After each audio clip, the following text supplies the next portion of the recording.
Thoughts and action में आपका स्वागत है। साल 2019 में रिलीज हुई हमारी आज की मूवी है वी डाई यंग। ये कहानी है एक खतरनाक ड्रग गैंग की जो दो बच्चों को मारने के लिए उनके पीछे पड़ जाता है क्योंकि वो दोनों क्राइम का रास्ता नहीं अपनाना चाहते। वहीं एक म्यूट रिटायर्ड सोल्जर इन बच्चों को बचाने की कोशिश में उस गैंग से भिड़ जाता है। तो चलिए चलते हैं सीधे अपनी आज की स्टोरी की तरफ। और अगर आपको इस तरह का कंटेंट पसंद है तो प्लीज मेरा ये चैनल अभी सब्सक्राइब कर लीजिए। तो ये कहानी शुरू होती है अमेरिका के वॉशिंगटन शहर से, जहाँ हम एक 14 साल के लड़के लूकस को देखते हैं। लूकस शहर के सबसे ज्यादा क्राइम और ड्रग इन्फेस्टेड एरिया में रहता है, जहां चोरी, मर्डर्स और ड्रग ट्रैफिकिंग एक नॉर्मल बात है और ये सब कुछ पुलिस की आंखों के सामने होता है। पर इस एरिया में बेहद सारे स्ट्रीट गैंग्स हैं जिन्हें काबू में करना पुलिस के लिए भी पॉसिबल नहीं है। और ऐसे ही खतरनाक और बड़े गैंग के लिए लूकस ड्रग पेडलिंग का काम करता है। लूकस अपनी साइकिल से इस एरिया में ड्रग्स बेचता है और सभी ड्रग यूजर्स और पेडलर्स उसे जानते हैं क्योंकि लूकस ये काम काफी टाइम से कर रहा है और उसके बेहद सारे रेगुलर कस्टमर्स भी हैं। जिस गैंग के लिए लूकस काम करता है उसे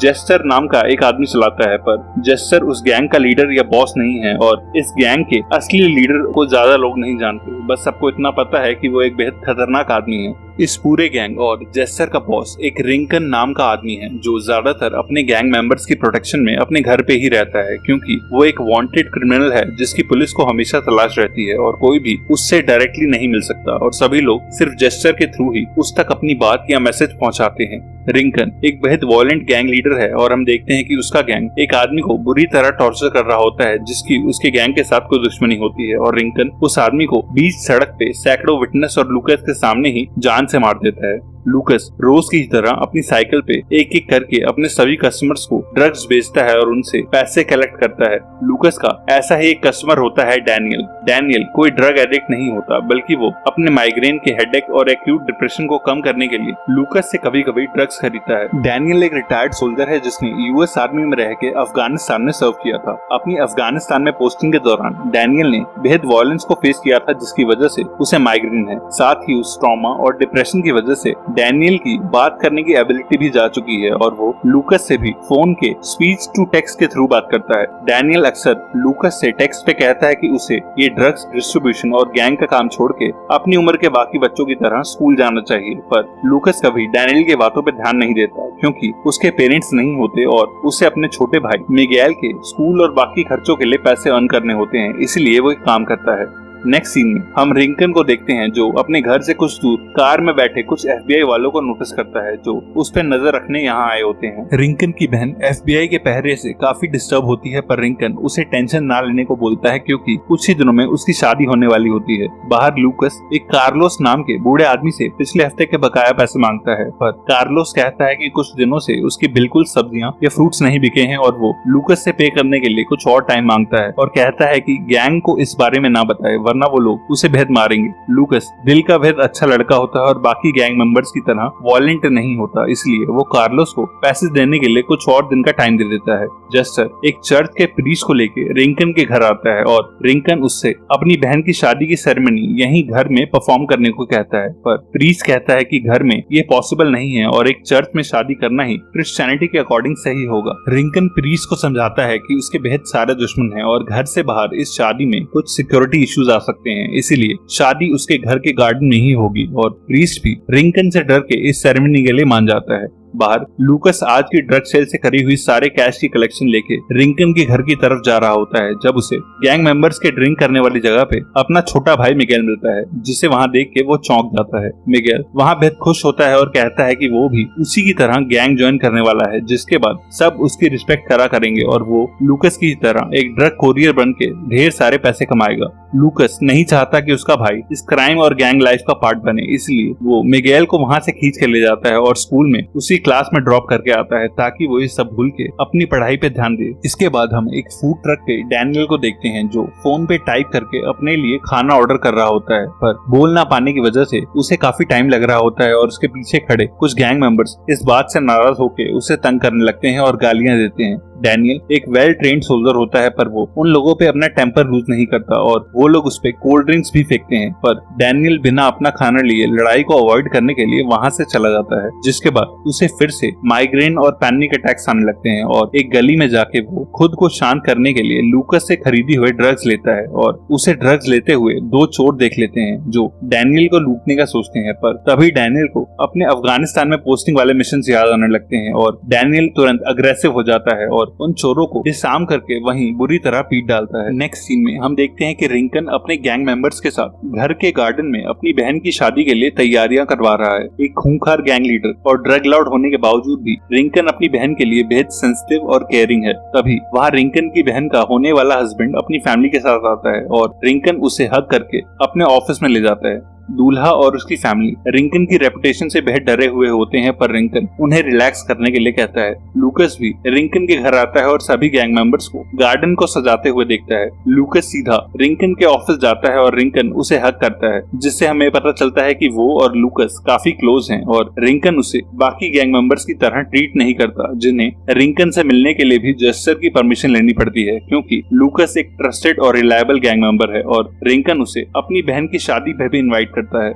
लूकस उसे आज की करी हुई कैश कलेक्शन देता है और रिंकन उसे 2 कोकेन की ब्रिक्स अपने अराइवल गैंग को डिलीवर करने को देता है और कहता है कि ये डिलीवरी जल्दी से जल्दी खत्म करके आ, ताकि हम मेरी सिस्टर की वेडिंग सेरेमनी एंजॉय कर सकें। तभी जेस्टर एक आदमी को पीटता हुआ रिंकन के ऑफिस में लाता है, जिसने अपना लोन टाइम पे पे नहीं किया होता और रिंकन उस आदमी को घर के पीछे ले जाके मारने के ऑर्डर्स देता है। लूकस अपने बैग में ड्रग्स रख के वहाँ से बाहर चला जाता है और उसे वहाँ से जाता देख के जेस्टर उसे लुक्स देता है, क्योंकि जेस्टर को लूकस पसंद नहीं होता, क्योंकि वो कभी भी रिंकन के घर आ जा सकता है और ये प्रिविलेज गैंग में किसी के पास नहीं है। लूकस के जाने के बाद जेस्टर रिंकन से कहता है कि इतनी बड़ी डिलीवरी की रिस्पॉन्सिबिलिटी एक बच्चे को देना ठीक नहीं है, पर रिंकन उसे कहता है कि पुलिस और FBI वाले हम पे नजर रखे बैठे हैं, पर कोई एक साइकिल पे बच्चे को इतना नोटिस कर नहीं करेगा, इसलिए ये डिलीवरी लूकस को ही करनी चाहिए। लूकस वो ड्रग्स डिलीवर करने जा रहा होता है जब उसका एक फ्रेंड उसे बताता है कि मिगेल आज गैंग ज्वाइन करने वाला है और गैंग ज्वाइन कराने की एक सेरेमनी होती है जिसमें हर नए मेंबर को बाकी गैंग मेंबर्स से मार खानी होती है। लूकस गैंग मेंबर्स को बेहद रोकता है और कहता है कि वो अभी बच्चा है, पर वो कहते हैं कि ये सेरेमनी हर नए मेंबर के लिए जरूरी होती है और सभी गैंग वाले मिगेल को मारने लगते हैं। पर लूकस बीच में घुस के सबको कहता है कि रिंकन ने ऐसा करने से मना करा है और रिंकन का नाम सुनते ही सब रुक जाते हैं और लूकस अपने भाई को साइकिल पर बिठा के घर ले आता है।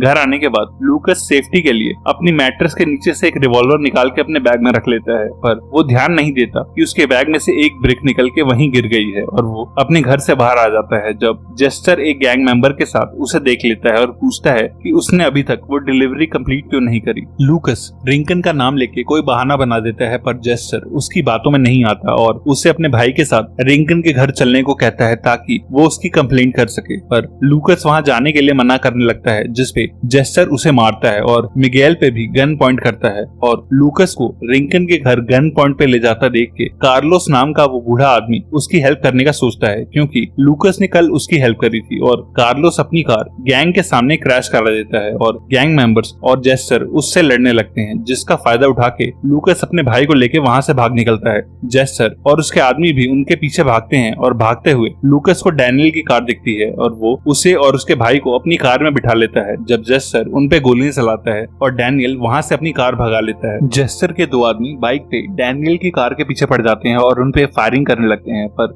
डैनियल अपनी कार से उन्हें हिट करके मार देता है और उनकी फायरिंग की वजह से कार में आग लग जाती है और वो तीनों जल्दी से उस कार से बाहर निकलते हैं और बाहर निकलते हुए लूकस की वो दूसरी ब्रिक भी कार में ही रह जाती है और वो देखता है कि ब्रिक में भी आग लग गई है, पर वो पैकेज ड्रग से नहीं बल्कि कैश से भरा हुआ था और वो सारे पैसे भी अब जल चुके हैं। उधर रिंकन के घर पे उसकी बहन की शादी की सेरेमनी चल रही होती है और रिंकन अपनी बहन और उसकी नई फैमिली के साथ फैमिली फोटोज क्लिक करवाता है, जिसमें सभी बेहद खुश लग रहे होते हैं। पर तभी जेस्टर रिंकन को अकेले में ले जाके कहता है कि लूकस और उसका भाई हमारे सामान के साथ भाग गए हैं और रिंकन इस न्यूज से बेहद गुस्से में आ जाता है, क्योंकि वो लूकस पे बेहद ट्रस्ट करता था और वो जेस्टर को लूकस और उसके भाई को ढूंढ के उस तक जिंदा लाने के लिए कहता है। लूकस को फाइनली ये रियलाइज होता है कि उसके बैग में बस एक ही पैकेज था और जरूर वो दूसरा पैकेज उसके घर पे गिर गया होगा, इसलिए वो मिगेल के साथ अपने घर वापस जाने लगता लगता है, पर डैनियल उसे रोकता है और कहता है कि तुम दोनों भाइयों को वापस जाने की जगह शहर छोड़ देना चाहिए। पर लूकस उसकी बात नहीं सुनता और कहता है कि अगर मैंने रिंकन को उसका वो पैकेज नहीं लौटाया तो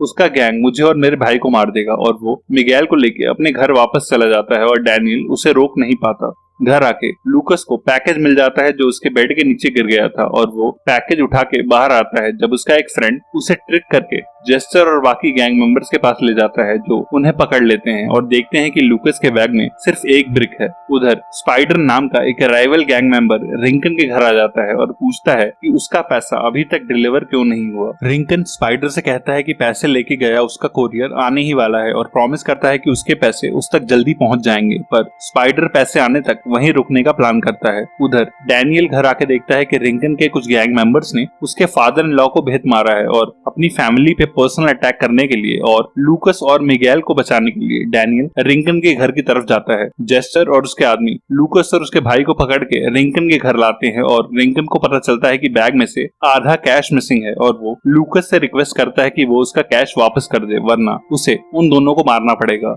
बाहर डैनियल रिंकन के घर के गेट तक आ जाता है जब दो गैंग मेंबर्स उसे रोकते हैं और वो उनसे लड़ने लगता है, पर वो दोनों डैनियल को पीट के घायल कर देते हैं। मार खाने के बाद डैनियल को वॉयलेंट चीजें याद आने लगती हैं जो उसने अफगानिस्तान में फेस की थी, और वो तुरंत उन गैंग मेंबर्स पर अटैक करके एक को जान से मार देता है और दूसरे को हॉस्टेज बना लेता है। रिंकन के घर के बाहर खड़े FBI वाले ये देख के अलर्ट हो जाते हैं और हथियार निकाल लेते हैं, और रिंकन का बाकी गैंग भी FBI की टीम पे अपनी गन्स पॉइंट करता है, और एक गोली चलते ही वहाँ एक शूट आउट शुरू हो जाता है जिसमें एक FBI एजेंट और कई गैंग मेंबर्स मार जाते हैं, और डैनियल छुप के वहाँ से घर के अंदर भाग जाता है। रिंकन भी गोलियों की आवाज सुनता है और बाहर खड़े FBI वालों पे फायर करता है, और डैनियल को भी पैर में एक गोली लगती है, पर वो लूकस और मिगेल को घर से बाहर लाने में कामयाब रहता है। इस शूटआउट में गोली लगने की वजह से रिंकन की इकलौती बहन भी मारी जाती है, और शादी में आए सभी लोग उस जगह से भागने लगते हैं, और ये सब देख के रिंकन बेहद डिसअपॉइंट होता है। लूकस और मिगेल के बाहर आते ही जेस्टर उन्हें गन पॉइंट पे रोक लेता है, पर उसके उन्हें शूट करने से पहले ही रिंकन वहां आ जाता है और लूकस से पूछता है कि उसने ऐसा क्यों किया, जबकि वो उसे अपने छोटे भाई जैसा मानता था और हमेशा गैंग में उस पर सबसे ज्यादा ट्रस्ट करता था।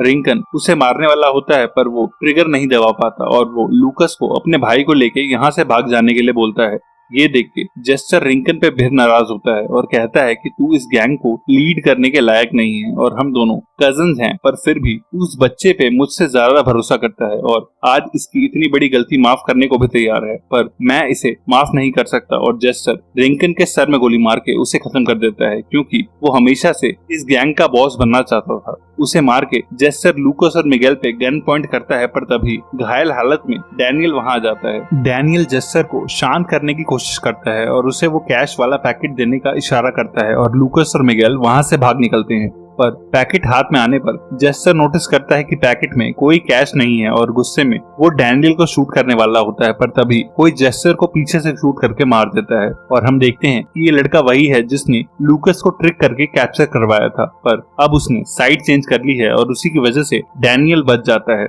लास्ट सीन में हम देखते हैं कि लूकस और मिगेल एक ट्रेन में बैठ के वॉशिंगटन शहर छोड़ रहे हैं, और मिगेल नोटिस करता है कि उसकी जैकेट की पॉकेट में ढेर सारा कैश है जो इंटेंशनली डैनियल ने पैकेट में से निकाल के रख दिया था, ताकि दोनों भाई शहर छोड़ के एक नई स्टार्ट कर सके। ऐसी ही एक और गैंगस्टर और क्राइम मूवी के लिए लेफ्ट या राइट वाली वीडियो पे क्लिक करना। तब तक के लिए stay safe and keep watching thoughts in action.